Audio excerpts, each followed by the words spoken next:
Hello friends, welcome to my channel. आज આપણે બનાવીશું મગની દાળની ઇડલી સાથે એક ટેમ્પટિંગ ટામેટાની ચટણી પણ બનાવીશું। જો તમે મારી ચેનલ પર નવા હો તો મારી ચેનલને સબસ્ક્રાઇબ કરજો, જેથી આવનારી નવી વિડીયોની નોટિફિકેશન તમને સૌથી પહેલાં મળી શકે। તો ચાલો આપણે રેસીપી સ્ટાર્ટ કરીશું। સૌપ્રથમ આપણે આ રીતે મગની જે છોતરા વગરની દાળ આવે છે એ લેવાની છે। અહીંયા મેં 2 કપ દાળ લીધી છે, એને 3 થી 4 વખત પાણીથી ચોખ્ખી ધોઈ લેવાની છે। ત્યારબાદ એને આપણે 4 થી 5 કલાક માટે પલાળી રાખવાની છે। તમે ઈચ્છો તો આને ઓવરનાઇટ પણ પલાળી રાખી શકો છો। તો અહીંયા આપણે દાળ સરસ રીતે પલળી ગઈ છે, તમે જોઈ શકો છો।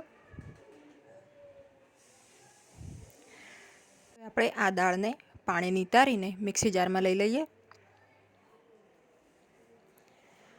હવે આપણે આમાં થોડા લીલા મરચાં એડ કરીશું। તો અહીંયા મેં 5 થી 6 નંગ મીડિયમ તીખા લીલા મરચાં લીધા છે, એને આ રીતે સમારીને નાખીશું। હવે સાથે આપણે આમાં અડધા કપ જેટલું દહીં એડ કરીશું।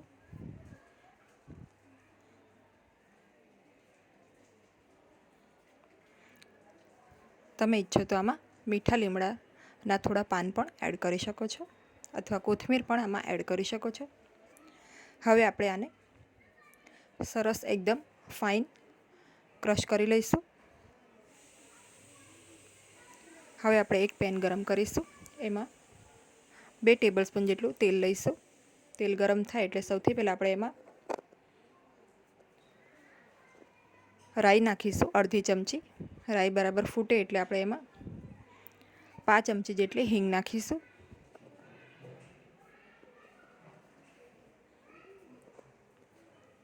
ગેસની ફ્લેમને બંધ કરી દઈશું અને ત્યારબાદ આપણે એમાં 1/4 ટીસ્પૂન જેટલી હળદર નાખીશું।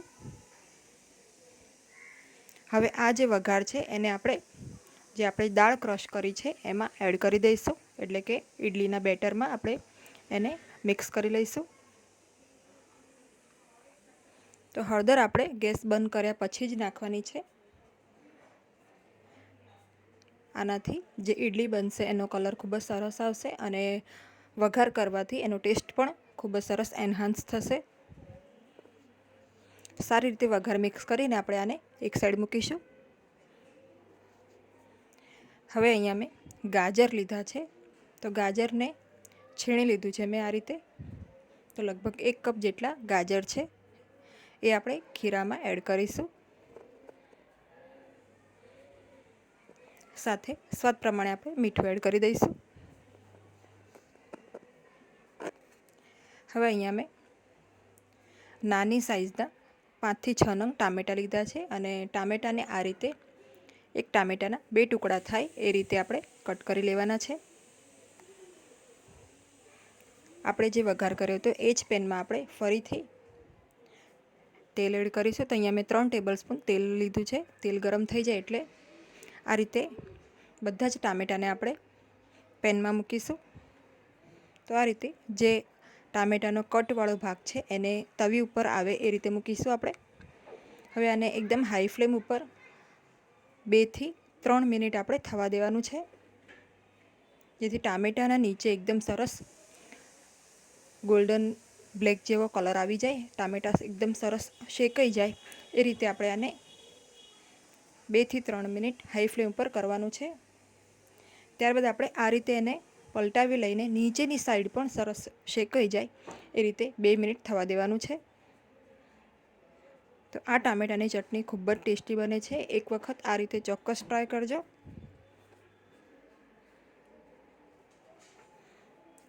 હવે ટામેટાં સરસ રીતે કૂક થઈ જાય ત્યારબાદ વચ્ચે આપણે થોડી જગ્યા કરીને તેલમાં અડધી ચમચી રાઈ, અડધી ચમચી જીરું, સાથે 5 ચમચી જેટલી હિંગ,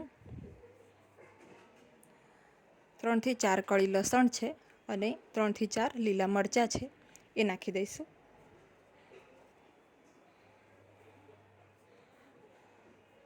તો ટામેટાં સરસ થઈ જાય ત્યારબાદ જ આપણે આ બધા જે ઇન્ગ્રેડિયન્ટ્સ છે એડ કરવાના છે। જો આપણે પહેલાં કરીશું તો એ બળી જશે। હવે 2 મિનિટ આને થવા દઈશું। ગેસની ફ્લેમને લો રાખવાની છે અત્યારે।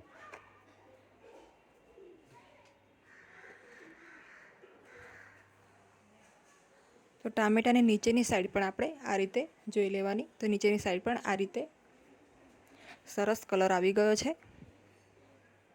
તો હવે આપણે ગેસની ફ્લેમને બંધ કરી દઈશું અને આને સરસ રીતે ઠરવા દઈશું.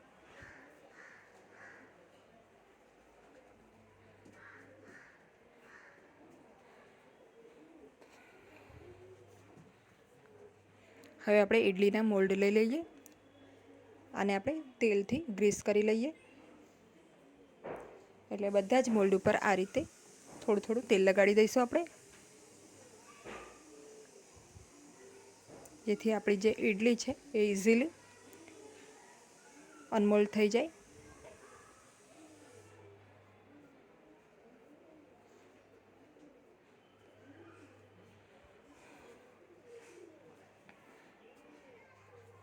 તો આ મગની દાળની ઇડલી ખૂબ જ ટેસ્ટી બને છે, સાથે હેલ્ધી પણ છે. તો આ રીતે આપણે બધા જ જે આપણા મોલ્ડ છે એને ગ્રીસ કરી લઈશું. ત્યારબાદ જે આપણું ખીરું છે એમાં ખાવાનો સોડા છે, બેકિંગ સોડા અડધી ચમચી જેટલો નાખ્યો છે. એને આ રીતે નાખીને મિક્સ કરી લઈશું સારી રીતે. તમે આની જગ્યા ઉપર ઈનો જે ફ્રૂટ સોલ્ટ મળે છે એનો ઉપયોગ પણ કરી શકો છો. બેટર આપણું આ રીતે એકદમ સરસ ફ્લફી હોવું જોઈએ. એકદમ વધારે પાતળું કે વધારે જાડું ના હોવું જોઈએ.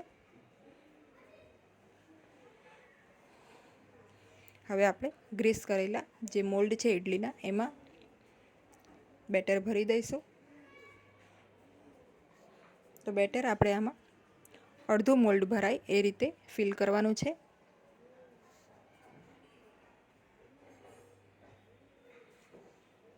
હવે અહીંયા મેં સ્ટીમર ચાલુ કરી દીધું હતું. સરસ વરાળ નીકળે છે એટલે કે સ્ટીમર એકદમ બરાબર રેડી છે. ગરમ સ્ટીમરમાં આપણે આ રીતે ઇડલીની 3 ટ્રે મૂકી દઈશું.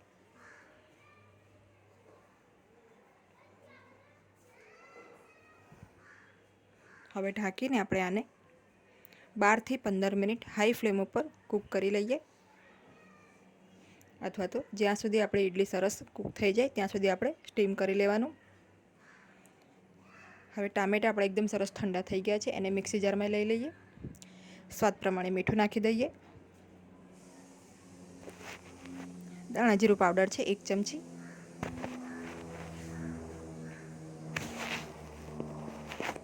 સાથે લાલ મરચું પાવડર છે અડધી ચમચી.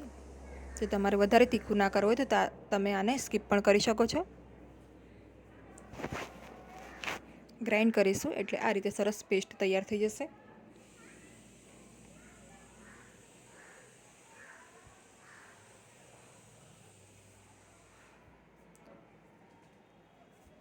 તો હવે આપણે આને એક બાઉલમાં કાઢી લઈએ.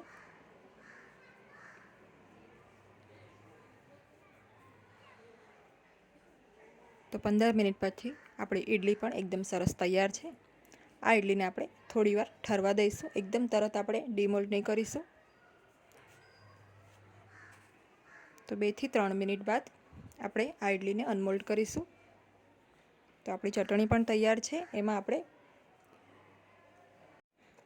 1 નંગ એકદમ ઝીણી સુધારેલી ડુંગળી છે એ એડ કરીશું. સાથે આપણે આમાં તાજા કોથમીરના પાન એડ કરીશું અને 1 લીંબુનો રસ એડ કરીશું. આ ચટણી થોડી ખાટી હોય તો સરસ લાગે છે ઇડલી સાથે. મિક્સ કરી લઈએ સારી રીતે. તો આપણી જે ટામેટાની ચટણી છે એકદમ સરસ ટેસ્ટી એવી રેડી થઈ ગઈ છે.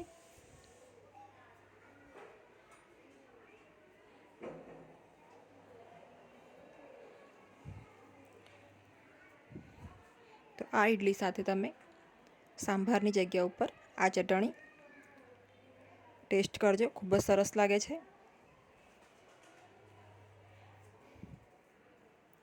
તો આ ચટણીને તમે ઢોસા સાથે, ઇડલી સાથે, ઇવન ભજીયા કે વડા સાથે પણ સર્વ કરી શકો છો. એકદમ ટેસ્ટી બને છે આ ચટણી. હવે ઇડલી આપણી સરસ સોફ્ટ થઈ ગઈ છે અને ઠંડી પણ થઈ ગઈ છે. તો હવે આપણે આને ડીમોલ્ડ કરી લઈએ.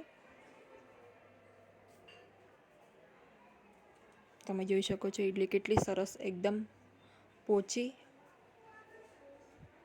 બની છે.